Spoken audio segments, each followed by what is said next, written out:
केजरीवाल की उस सुनवाई को सुना गया, वो जो अपील उन्होंने की, लेकिन अरविंद केजरीवाल को बड़ा झटका लगा है कोर्ट से। जस्टिस शर्मा ही सुनवाई करेंगी और आवेदन खारिज किया गया। कहा गया कि निर्णय दबाव में नहीं लिया जाता है।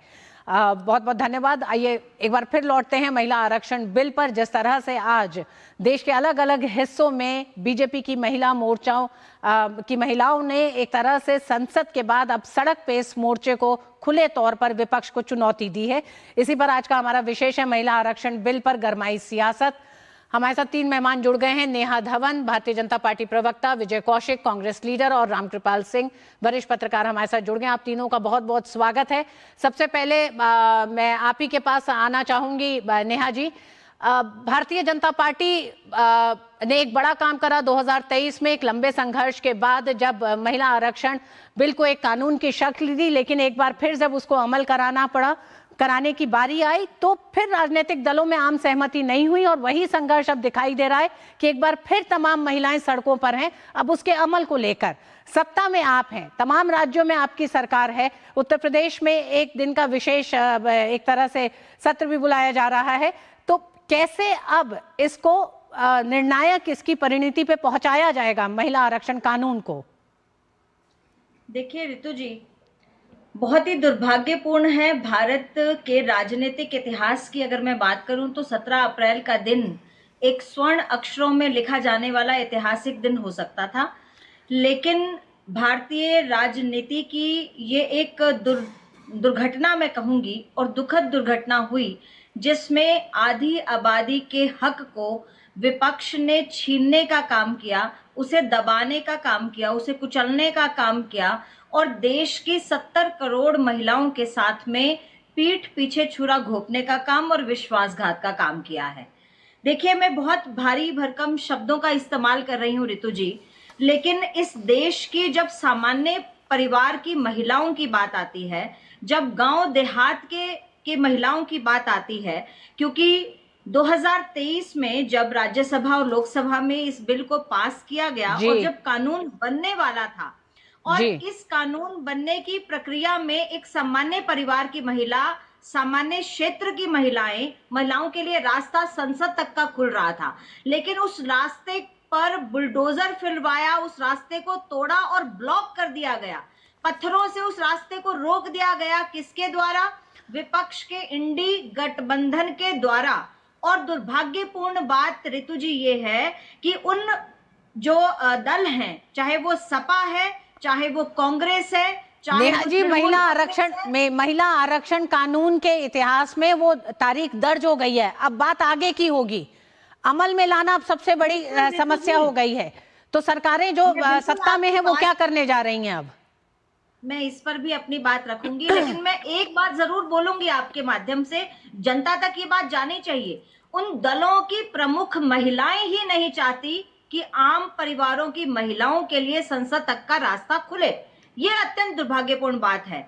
आगे की जो हमारी रणनीति ऋतु जी रहने वाली है, जन जन तक इस बात को पहुंचाना, आम महिलाओं को इस आंदोलन के साथ जोड़ना, क्योंकि हम उनके असली हक की बात कर रहे हैं। हम उनके लिए सही मायने में उनके हकों का बचाव कर रहे हैं, और हम सही मायने में इस देश की राजनीति में, इस देश के इतिहास में, और इस देश की जो भविष्य होगा उसको बदलने का प्रयास कर रहे थे, महिलाओं की भागीदारी को बढ़ाकर। ठीक नेहा जी, आप अपनी प्रतिबद्धता बता रहे हैं। विजय जी हमारे साथ जुड़े हुए हैं। विजय जी, कांग्रेस इस बात का श्रेय ले रही है कि संसद में महिला आरक्षण कानून को पारित नहीं होने दिया, संविधान संशोधन बिल को पारित नहीं होने दिया, जो कि कारण बना कि महिला आरक्षण कानून अभी लागू नहीं हो सकता। वो 33% आरक्षण महिलाओं को नहीं मिल सकता 29 के चुनाव में जो हुआ है। लेकिन इसके आगे कांग्रेस की क्या रणनीति है? इसको अपनी एक उपलब्धि बताना या महिला आरक्षण कानून को लागू कराना उनकी उपलब्धि होगी? देखिए, कांग्रेस पार्टी का एकमात्र लक्ष्य ये है कि जो बेवकूफी सत्ता में आकर देश की जनता को बेवकूफ बना रहे हैं, देश को कर्जे में डुबो रहे हैं, बेरोजगारी में डुबो रहे हैं, देश को बर्बाद कर रहे हैं, बात महिलाओं के सम्मान की करते हैं लेकिन अपमान करते हैं। महिला आरक्षण कानून को लागू करने के लिए विजय जी, कांग्रेस के पास अब क्या रणनीति है? सड़कों पर उतरना, प्रदर्शन करना, प्रेस कॉन्फ्रेंस करना, संसद में ये संशोधन कानून गिर चुका है। अब महिलाएं जानना चाहती हैं अब ये कानून अमल में कैसे आएगा, विपक्ष की क्या भूमिका है, क्या रणनीति है? सुनिए, जो महिलाएं हैं वो जानती हैं कि उनके लिए क्या भला है क्या बुरा है। भाजपा के साथ काम करने वाली कुछ महिला कार्यकर्ताएं महिलाओं को भटकाकर तय नहीं कर सकती कि भाजपा जो कथित रूप से संशोधन इस महिला बिल को लेकर कर रही थी वो देश की महिलाओं के हित में है, कतई नहीं है। और कांग्रेस पार्टी ने कुछ प्रमुख मुद्दे उठाए जिनका जवाब भाजपा के पास नहीं था। मौजूदा स्थिति में ही संसद के जो सदस्यों की जो लिस्ट है, जो उनका अनुपात है, उसमें 33% आरक्षण की बात हमने कहा है बेगर लोकसभा सीटों को बढ़ाए। मौजूदा परिस्थिति में ही आप महिलाओं को आरक्षण का लाभ दीजिए। इसके अलावा महिलाओं में भी पिछड़ी महिलाएं हैं या दलित महिलाएं हैं, उनको भी उनका हक मिलना चाहिए। विजय जी, मैंने बहुत साफ आपसे पूछा कि कांग्रेस अब 543 सीटों पर ही, यानी जो मौजूदा संख्या है उसमें महिला आरक्षण कानून को लागू कराने के लिए क्या रणनीति है?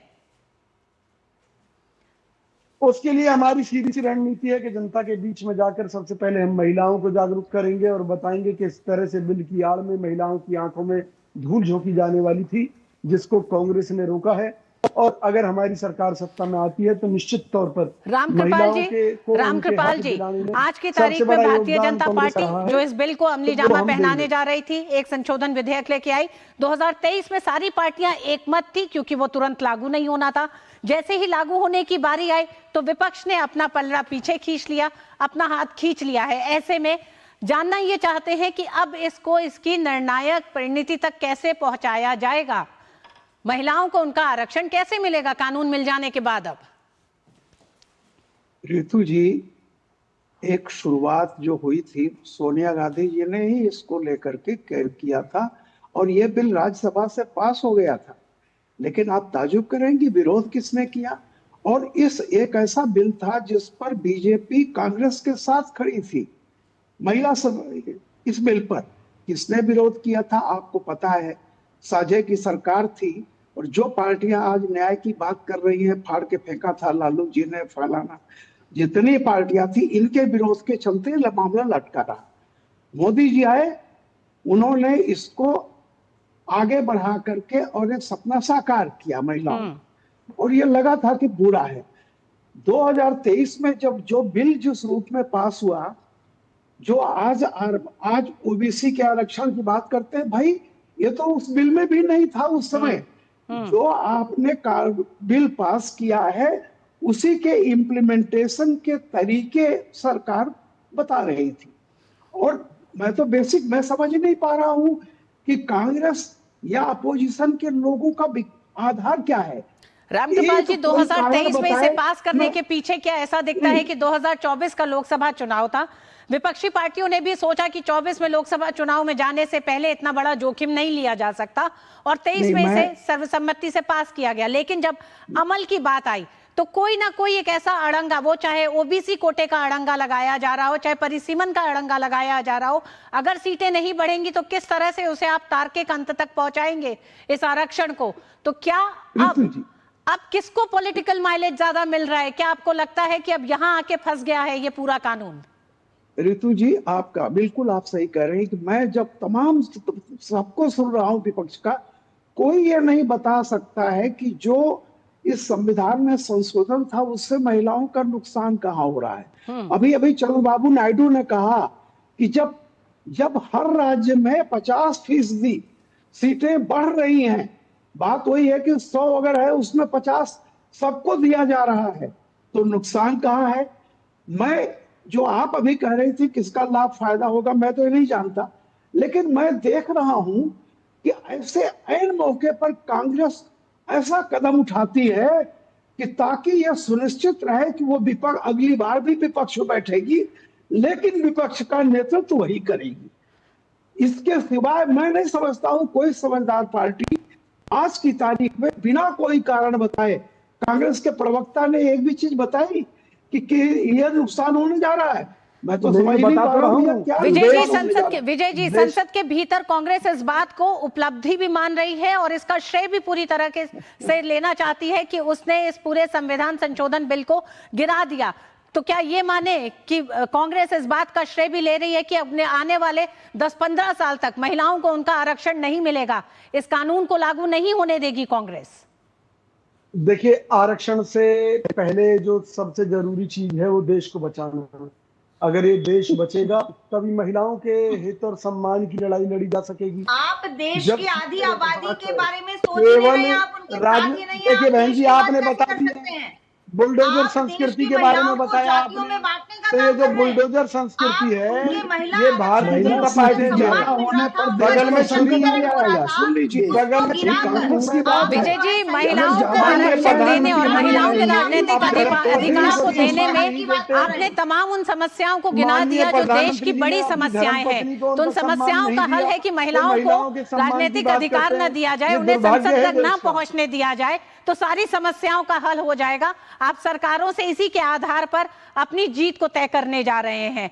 हालांकि महिलाओं ने एक लंबा संघर्ष करा है। 2023 तक इसे संसद के भीतर तक पहुंचाने के लिए महिलाएं इंतजार कर रही हैं कि सत्ता पक्ष या विपक्ष कौन आगे बढ़कर इस कानून को अमल में लाने के लिए एक सहमति की तरफ बढ़ता है। बहुत बहुत धन्यवाद आप तीनों का ही इस मसले पर बात करने के लिए, क्योंकि ये मामला जल्दी थमने वाला नहीं है।